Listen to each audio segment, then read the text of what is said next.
जिसकी आपने अमृतपाल पॉलिसी देनी है उसका नाम लिखो। जिसकी भी आपने अमृतपाल पॉलिसी सोमवार को लेके आनी है उसका नाम लिखो। किसका आपने किसका नाम लिखा है? लिख दिया सर मैंने। हमें बता रही ना समझने नहीं लिखेगा, मैं सोमवार में लूंगा तो हाँ मैं दूंगी। अच्छा सबने लिख लिया भाई? तो अपने अपने जो भी आपको लगता है अभी हाँ इसका मैं कर सकती हूँ क्योंकि ये बहुत बढ़िया प्लान है ना अमृतपाल। तो अब अमृतपाल प्लान के अंदर क्या है, टर्म जो थी जिसपे हमने बात नहीं की, एक छूट गई थी चीज कड़ी। टर्म इसमें 3 ही मिलती है हमारे को अमृतपाल में। पैसा भरने की, मेच्योरिटी की तो हमने बात कर ली थी 18 से 25 साल मिलती है, लेकिन पैसा भरने की हमारे पास 3 टर्म है, 5 साल की, 6 साल की या 7 साल की। अगर कोई सिंगल प्रीमियम भरना चाहे तो सिंगल भी भर सकता है, इसमें चौथी ऑप्शन है। तो हमारे पास टर्म है 5 साल, 6 साल और 7 साल की। अब डिपेंड करता है भाई आपका कस्टमर जीरो डाल दी। अभी इसके अंदर क्या है, लिमिटेड प्रीमियम है। लिमिटेड प्रीमियम का मतलब समझ रहे हो भाई, कुछ लिमिट तक ही हमने इसके अंदर टर्म में भरना है, ठीक है ना। इसको लिमिटेड पर अगर क्लिक करोगे तो यहाँ पे सिंगल की ऑप्शन भी आ जाएगी आपके पास। इस पर क्लिक करके देखो आपका दोनों चीजें दिखा रहा होगा, सिंगल भी दिखा रहा है और लिमिटेड भी दिखा रहा है। अभी हम लिमिटेड की बात कर रहे हैं एक बार, तो लिमिटेड प्रीमियम पर क्लिक किया। अब उसके आगे जो सा क्या दिखा रहा है, कवरेज ऑप्शन। कवरेज ऑप्शन में कहते रहे 7 टाइम एनुअलाइज प्रीमियम और 10 टाइम। इसका मतलब समझ रहे हो, जो रिस्क कवर है ना जो सा, वो जो साल में जो प्रीमियम आएगा उसका 7 गुना लेना चाहते हो या 10 गुना लेना चाहते हो, है ना। तो इसके अंदर आप प्रीमियम कोई भी चूज कर सकते हो, 7 टाइम या 10 टाइम।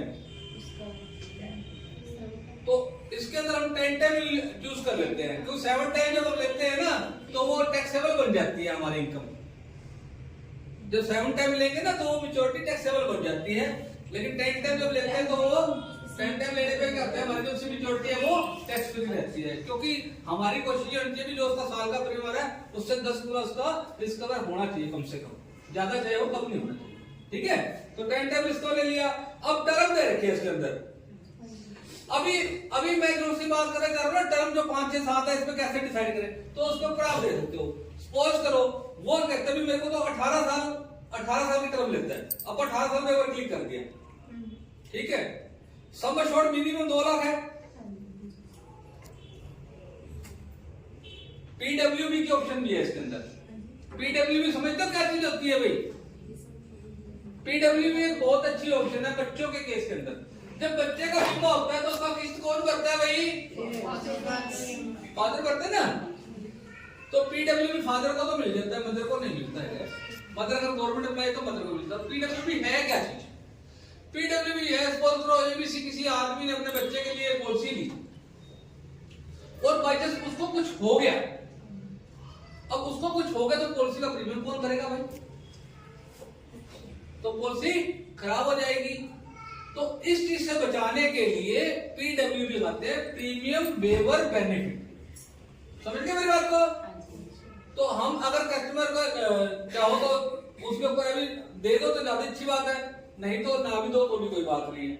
अगर दे रखा तो इस तरह की कोई त्रासदी होगी तो वहां पे क्या होगा, प्रीमियम भरने बंद हो जाएंगे, लेकिन उसका बेनिफिट जैसे जैसे मिल रहा है वैसे मिलेगा। क्लियर है? तो पीडब्ल्यूबी भी हमें कोशिश करनी चाहिए, दे देना चाहिए। जब बच्चे की पॉलिसी करो तो क्योंकि बच्चे का प्रीमियम प्रपोजल में भरना है ना, तो इसमें वैसे टर्म 7 साल की, 5 साल की, 6 साल की, तो अभी हमने इसमें टर्म कितने साल की ली थी, मैं ताकि आप लोगों को थोड़ा एक्सपर्ट करना चाहता हूँ। पीडब्ल्यूबी पे भी क्लिक कर दिया।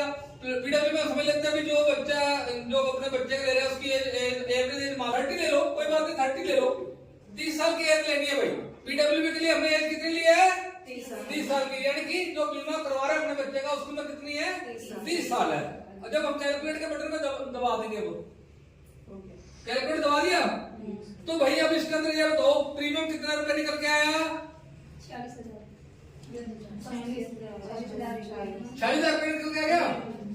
सबके पास प्रीमियम 40,000 रुपए निकल के आ गया या नहीं आ गया? किसी के पास कम निकल के आया तो बताओ, है भी? कितना है किसके पास जो है बताओ? मेरे पास प्रीमियम आ रहा है 46,088 रुपए। अगर किसी के पास कम आया या ज्यादा है तो बताओ। सभी को मालूम 46,088 रुपए आए भाई। मैं जो चीज बोल रहा हूँ उस पर हाँ या ना में सही जवाब देने। शर्म करके चुप रह जाओगे तो अपने नुकसान कराओगे। 46,000। अब यहाँ पे मेरा प्रश्न ये आया, तभी मैं इसका बीमा करने गया, जिससे मैं प्लानिंग बना रहा हूँ, क्या वो 46,088 रुपये भर सकता है या नहीं भर सकता? क्योंकि 2 लाख की, देखो इसमें और कोई चीज छेड़ नहीं सकते हम। 2 लाख की पॉलिसी एक है। अगर वो 18 साल पे मांग रहा है, 18 साल पे मांग रहा है, तो 5 साल की अगर मैं टर्म देता हूँ तो बनता है इतना रुपए। अगर वो कहते मेरे को कम चाहिए लेकिन चाहिए 18 साल की, तो हम इसकी टर्म को 5 से 6 साल करके देखो, बैक वाला बटन दबाएंगे, जो टर्म थी वो 5 की बजाय 6 पे क्लिक कर लो, और कुछ नहीं करना, सिर्फ आपने बाकी सारा आपका की नहीं है। और अब कैंसिल करके देखो, अब आ गया 39,000 रुपया प्रीमियम। कितने कम हो गया प्रीमियम आपका? 48 था ना पहले, 40 था पहले, अब 39 हो गया, यानी 7,000 का फर्क आ गया। क्या अब आपकी इस रेंज में आ रहा है? हमने ये देखना है क्या हमारा कस्टमर अब इस रेंज में आ रहा है। अगर अभी भी नहीं आ रहा तो हमारे पास एक ऑप्शन और है, हम इसको टर्म को कहाँ पे ले सकते हैं? 7 साल पे ले जाएंगे। तो 7 साल में जब हमने इसको कैलकुलेट करके देखा तो प्रीमियम आ गया 34,361 रुपए। अगर अब यहाँ पर भी आपकी रेंज में ना आ रहा हो कस्टमर, फिर क्या करोगे? अब प्रीमियम को कैसे कम कर सकते हो? अब जो पेमेंट हम 18 साल पे दे रहे थे उसकी बजाय हम 19वें साल में इसको पेमेंट देंगे, कहेंगे भी तेरे को फिर 19वें साल में पेमेंट मिलेगी। बैक करो, टर्म 7 से रखो, और जो टर्म है इसको 19 पे क्लिक करो और कैलकुलेट करके देखो प्रीमियम कितना रह गया? 33,000। मेरे ये जो एक्सरसाइज मैं कर रहा हूं ना, इसको समझाने का यही मकसद है कि जब हम अमृतपाल गारंटीड बोनस की पॉलिसी देने जा रहे हैं तो कई बार कहता है आपके कस्टमर की रेंज इतनी नहीं होती, वो न ले पाए, तो उसको टर्म के हिसाब से, उसको उसकी पेमेंट के हिसाब से इसको आप उसके रेंज में ला सकते हैं। भी देखो इसका इतना बेनिफिट हो जाएगा गारंटीड बोनस में, तो कर सकते हैं हम इसको कवर। क्लियर है? कोई डाउट है? सोनी जी कोई क्वेश्चन दोबारा से?